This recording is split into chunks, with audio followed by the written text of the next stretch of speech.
반갑습니다. 얼마 전에 그 현내식 선교사님하고 이렇게 카톡 주고받았는데,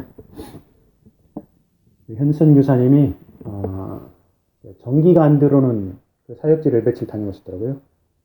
참 그거를 보면서 우리가 중국에도 있었고 필리핀에도 있었지만 전기 없는 동네는 진짜 초등학교 어렸을 때 전기 없는 동네 살아보고 그런 얘기를 진짜 오랜만에 듣습니다.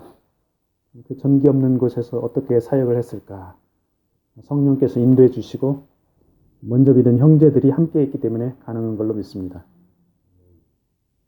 오늘 제목이 그 바울을 섬기는 그 형제들이거든요. 형제들은 이제 믿는 사람들인데, 지금 우리가 계속 그 사도행전 말씀을 이렇게 이제 나누고 있죠.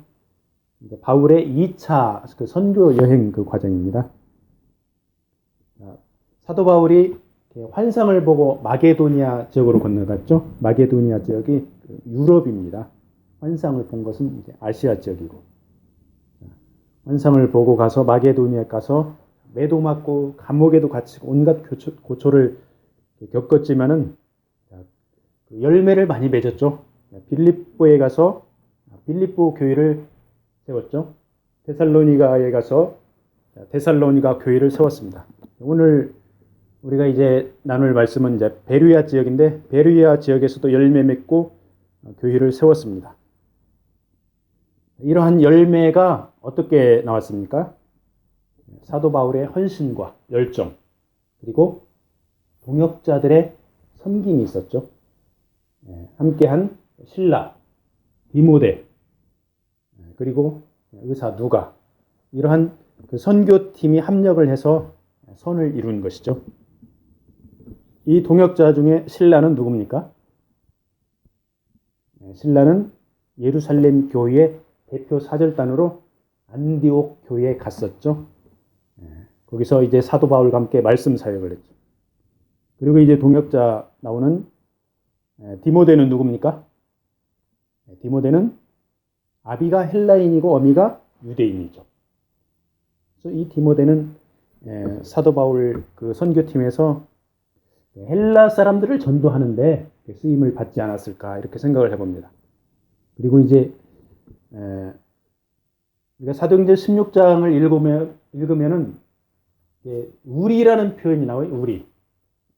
그래서 사도행전을 누가가 기록을 했는데, 누가는 의사죠.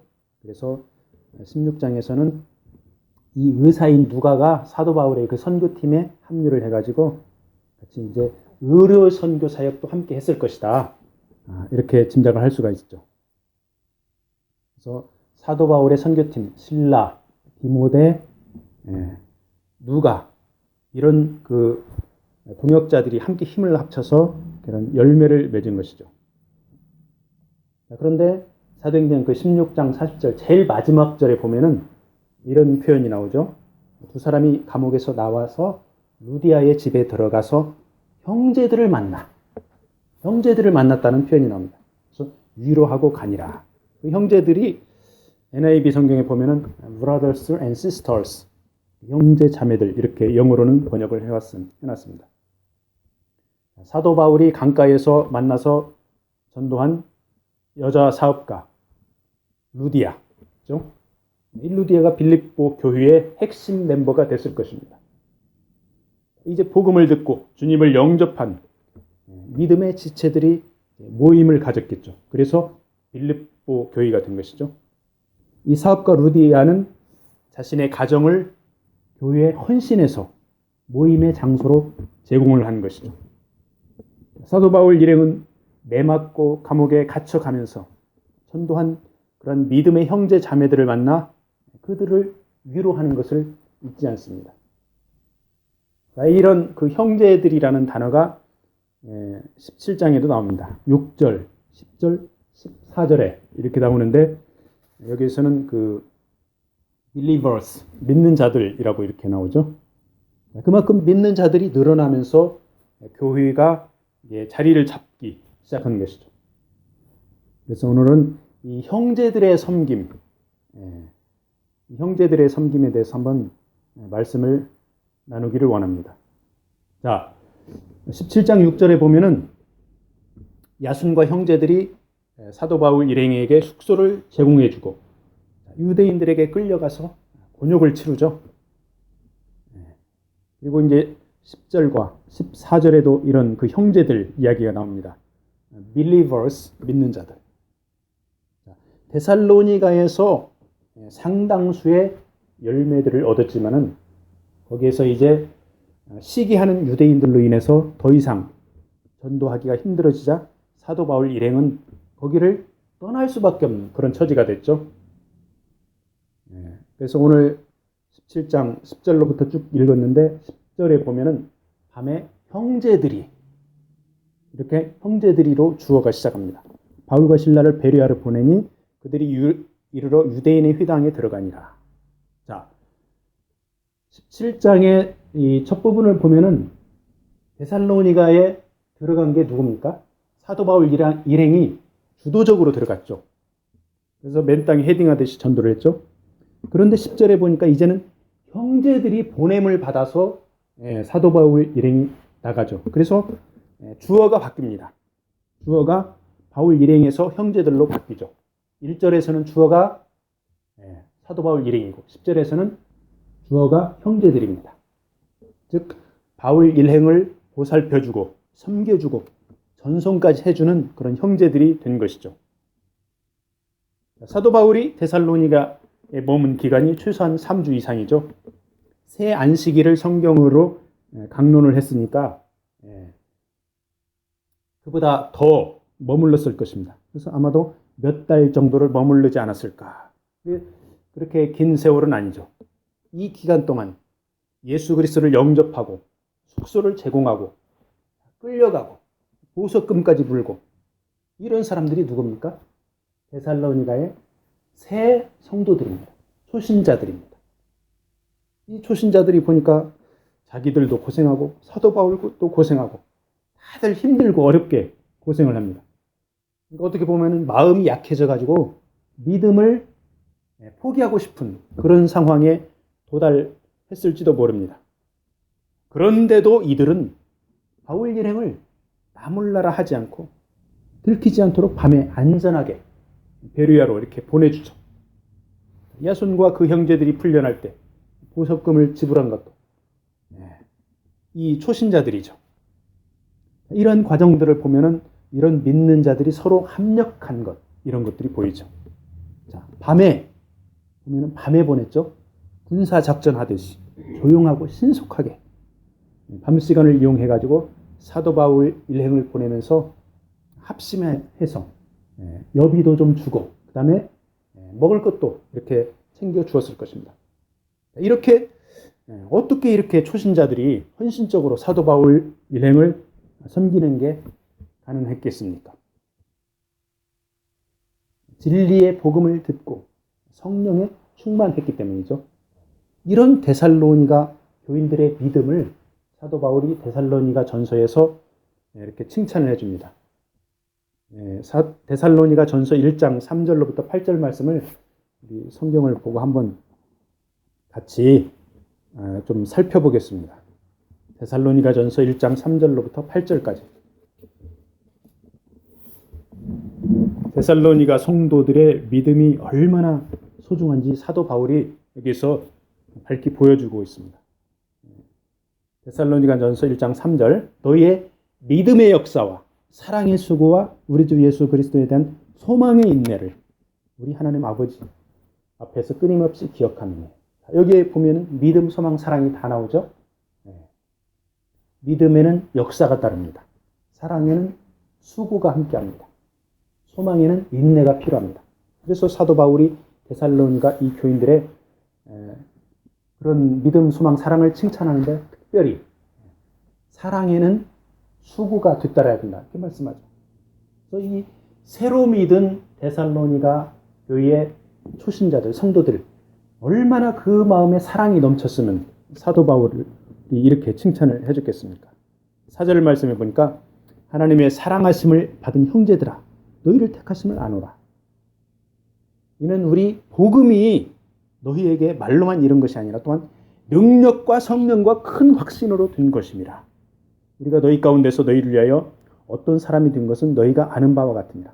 이렇게 사도 바울이 복음을 전했을 때 이 데살로니가 교회 성도들이 능력으로, 성령으로, 큰 믿음으로 받은 것이죠.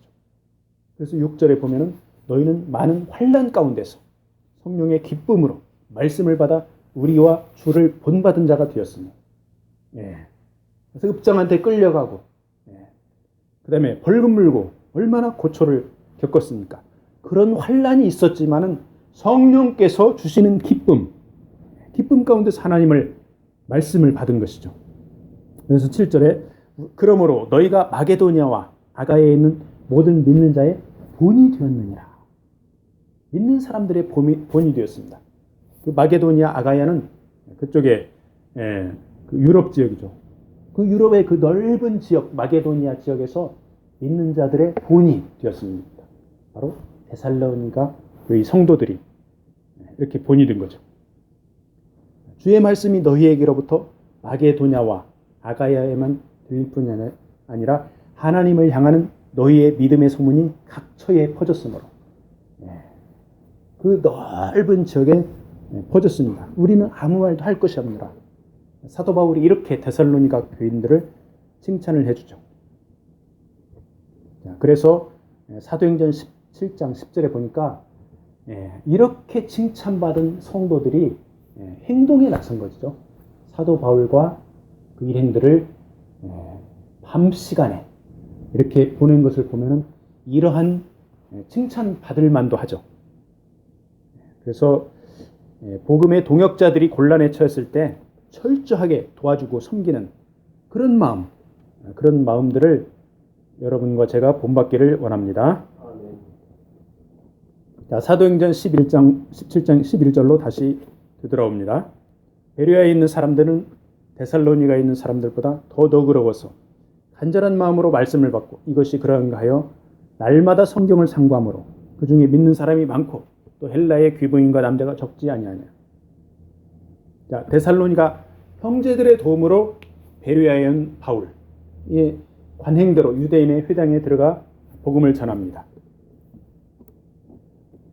자, 사도 바울이 베레아에 온 이러한 그 계기가 바로 데살로니가 그 형제들 이름 없는 그 형제들의 도움으로 베레아에 왔습니다. 베레아와 데살로니가의 거리는 약 80km 정도 거리입니다. 데살로니가의 남서쪽에 베레아가 있죠. 80km면은 여기서 키치너보다 더 가깝습니다. 자동차로 가면 1시간 거리죠.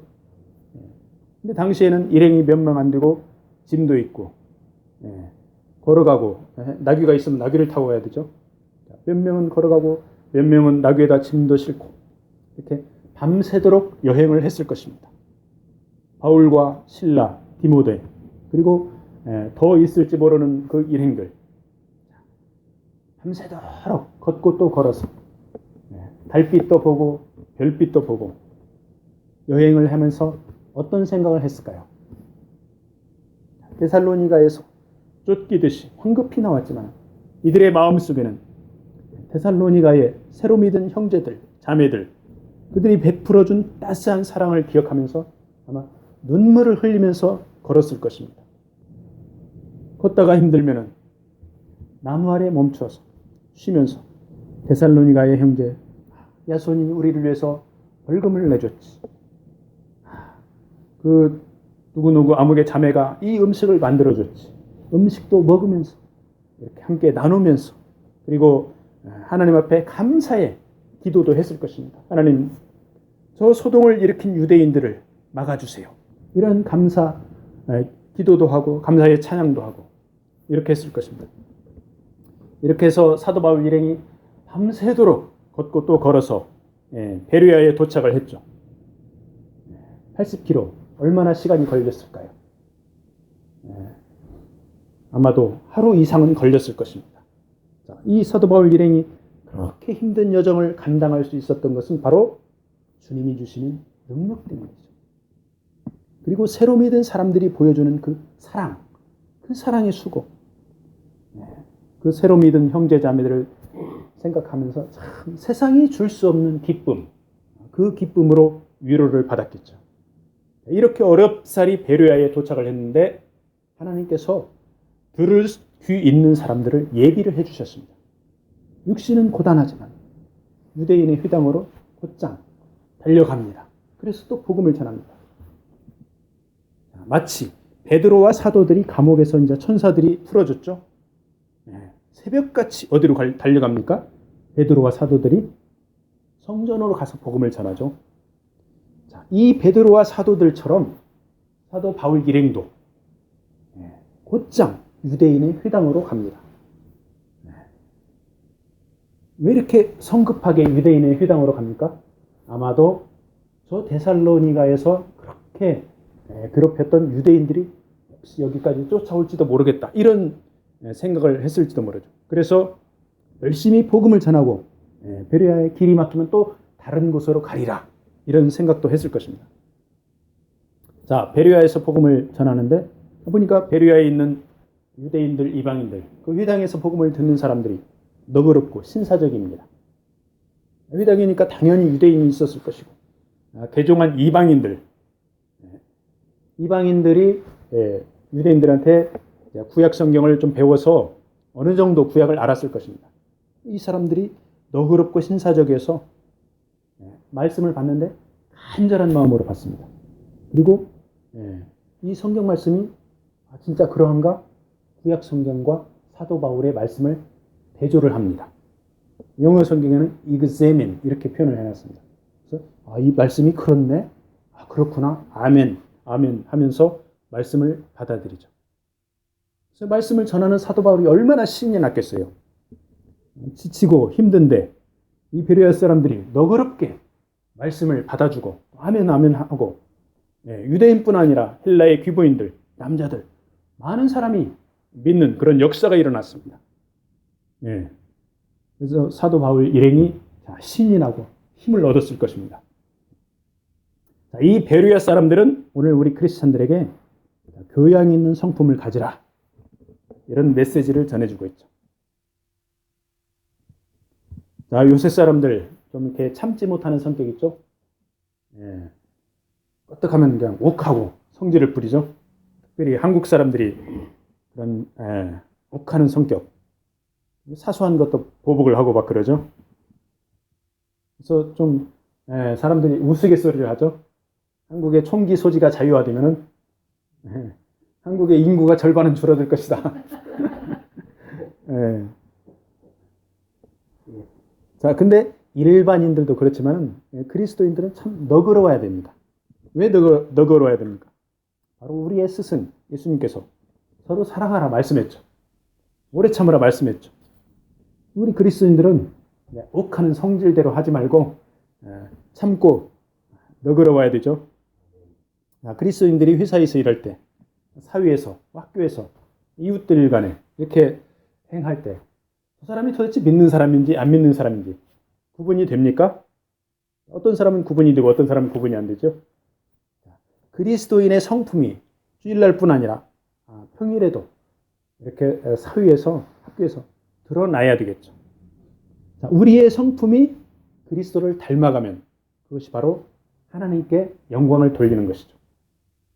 하나님께서 우리 인간을 하나님의 형상대로 창조했는데 바로 그리스도를 닮아감으로 해서 그 하나님의 영광의 형상이 아주 조금이라도 우리를 통해서 드러나야 된다. 그 말씀이죠. 그래서 우리가 너그럽고 사랑을 베풀면은 우리를 통해서 그리스도의 성품과 하나님의 영광이 드러나고 그러면 참으로 기쁜 사회, 밝은 사회가 되는 것이죠. 그런데 반대로 우리가 성질이 고약해지고 우리가 욱하고 화를 잘 내고 그러면 어떻게 됩니까? 하나님의 영광을 가리게 되는 것이죠. 베레아 사람들은 말씀을 간절히 사모하기도 했는데 한 걸음 더 나가서 이 구약적인 배경이 있으니까 바울이 인용하는 구약을 찾아서 이렇게 대조를 해가면서 메시아 그리스도를 깨닫고 복음을 받아들이는 것이죠. 자, 오늘날 우리는 생명의 양식인 성경 말씀을 얼마나 간절히 읽고 묵상하고 사모합니까? 에브리데이 매일매일 성경 말씀을 묵상하죠. 이 말씀과 저 말씀이 서로 연결이 됐네. 이 구약의 말씀이 신약의 이 말씀과 연결이 됐구나. 이렇게 말씀을 상고하면서 우리 가운데 참 이렇게 기쁨이 넘쳐 흐르고 그래야 되죠. 우리가 참 요새 중독되었다 이 말씀을 많이 쓰죠. 우리는 말씀에 중독되어야 합니다. 마약에 중독되고, 알코올에 중독되고, 게임에 중독되고, 인터넷에 중독되고. 요즘에 가장 많이 중독되는 게 뭡니까? 스마트폰에 중독되죠. 폰을 들면 자동으로 손가락이 이렇게 어디로 갑니까? 뉴스로, 게임으로, 유튜브로 손가락이 자동이죠, 자동. 그런데 우리가 잘 아는 손양원 목사님 있죠? 손양원 목사님이 시를 썼습니다.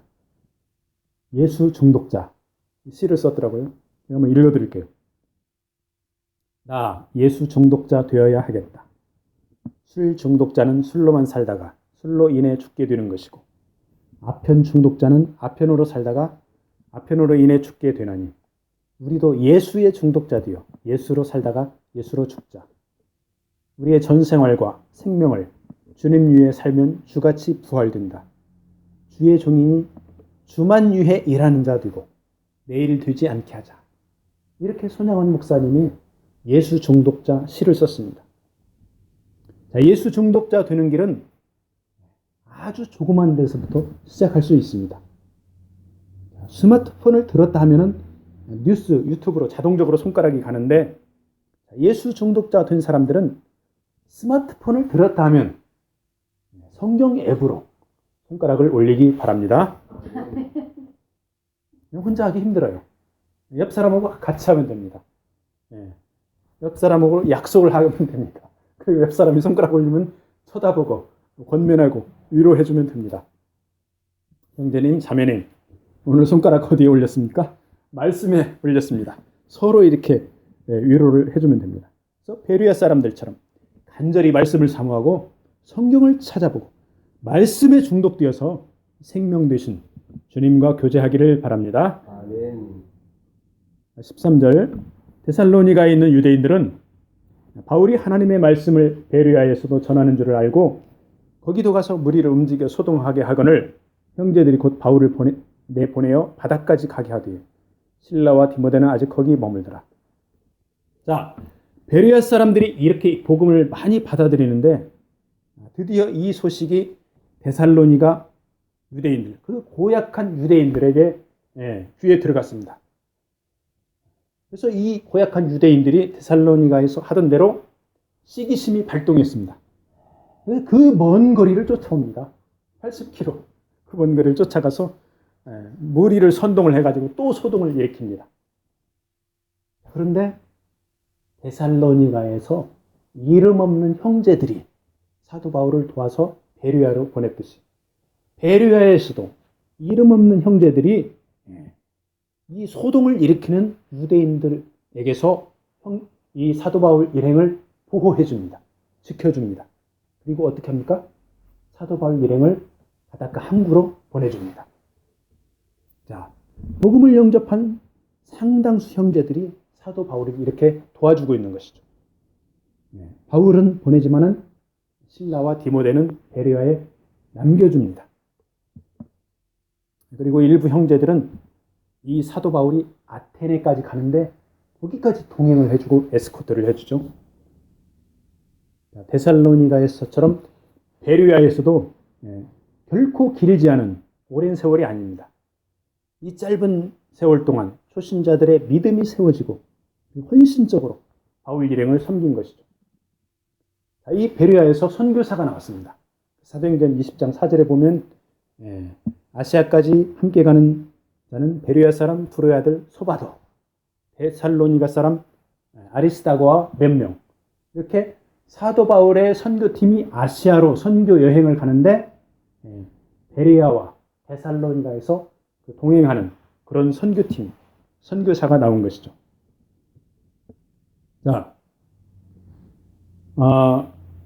바울 일행이 데살로니가에서는 모두 다 철수했죠. 근데 이 베르야에서는 모두 다 철수하는 게 아니라 바울만 철수합니다. 데살로니가는 큰 도시고 유대인들이 못된 유대인들이 많았죠. 하지만 베르야는 그보다는 작은 도시고 또 이제 내륙 도시라 신사적인 도시고 그래서 유대인들이 좀 있으면 뭐 철수할 것이고 그래서 실라와 디모데를 거기 남겨주죠. 그래서 이 베르야 교회 성도들이 좀 요청을 한 것 같아요. 우리에게 말씀을 좀 더 가르쳐 주세요. 우리는 더 말씀을 배우고 싶습니다. 그리고 우리 교회가 이제 새로운 교회니까 우리 교회가 세워지는데 좀 도와주세요. 아마 이 실라와 디모데에게 강력히 요청을 한 것 같아요. 그리고 사도 바울은 워낙 핵심 인물이고 유명하니까 거기 오래 있으면 또 유대인들이 괴롭힐 것 같으니까 사도 바울은 아테네로 가세요. 이렇게 한 것 같아요. 그래서 바울은 아테네로 환송을 하고 실라와 디모데는 베레아 형제들과 남습니다. 자, 이렇게 사도 바울의 선교팀을 보면은 만남과 이별이 계속되죠. 자, 우리들도 이제 뭐 중국, 말레이시아, 필리핀, 그리고 도미니카 이렇게 선교팀, 선교사님들 만남과 이별이 계속되죠. IT 선교팀이 구성됐다가 해체됐다가 또 세월이 가면은 하나님께서 예비해 주신 장소와 때에 또 다른 사람들로 선교팀을 구성을 해 주시면은 우리는 또 순종을 해야 될 줄로 믿습니다. 15절 말씀에 바울을 인도하는 사람들이 그를 데리고 아덴까지 이르러 그에게서 실라와 디모데를 자기에게로 속히 오게 하라는 명령을 받고 떠나니라.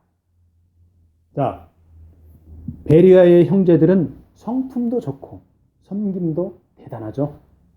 아테네까지 바울을 에스코트하는 그런 형제들이 나왔습니다.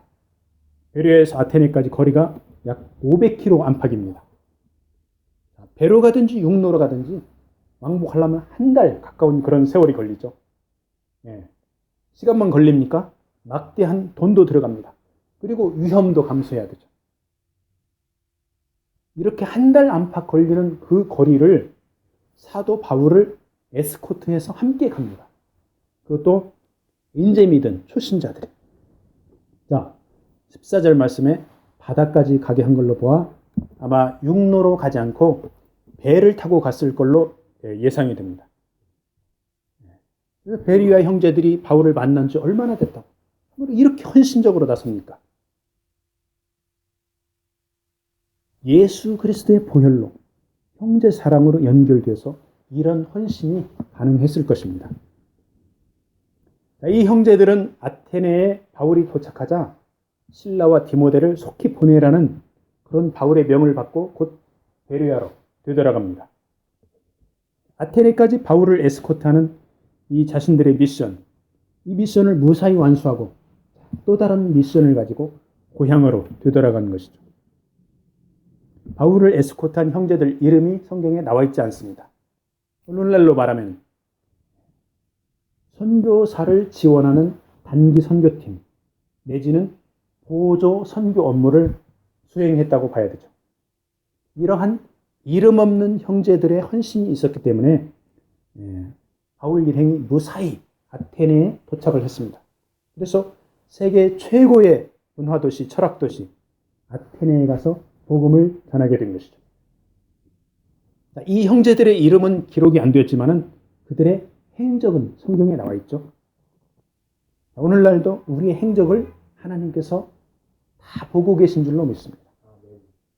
때로는 우리의 행적과 사역이 메인 선교보다, 그러니까 주된 선교 업무보다 보조 사역이나 도와주는 그런 사역을 하고 있더라도 하나님께서 전부 다 알고 계신다는 것이죠.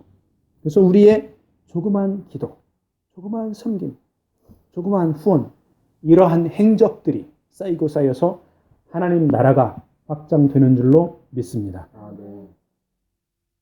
말씀을 마무리하겠습니다. 사도 바울이 마게도니아 사람 환상을 보고 순종하여 건너갔죠. 빌립보 교회, 데살로니가 교회, 베레아 교회가 세워집니다. 유대인들, 헬라인들, 여자 사업가, 간수 등등 다양한 사람들이 주님을 영접했습니다. 그리고 믿음의 형제들이 되어서 바울의 선교팀을 도와줍니다. 이 믿음의 형제들이 바울을 데살로니가에서 베르야로, 베르야에서 아테네로 이렇게 보내줍니다. 데살로니가 사람들은 믿음의 역사, 사랑의 수고, 소망의 인내가 있었습니다. 그리고 성령이 주시는 기쁨과 능력이 있었습니다. 베르야 형제들은 말씀을 간절히 사모하고 성경을 상고했습니다. 그들에게는 너그러운 고상한 성품이 있었습니다. 바울로부터 예수님을 영접한 데살로니가와 베르야 형제들은 이름 없이 빛도 없이 섬기는 자로 선교의 동력자로 자라고 세워져 갔습니다. 이번 한 주간도 이 이름 없는 형제들의 순수한 믿음과 열정이 우리에게도 함께하기를 축복합니다. 아멘. 아멘.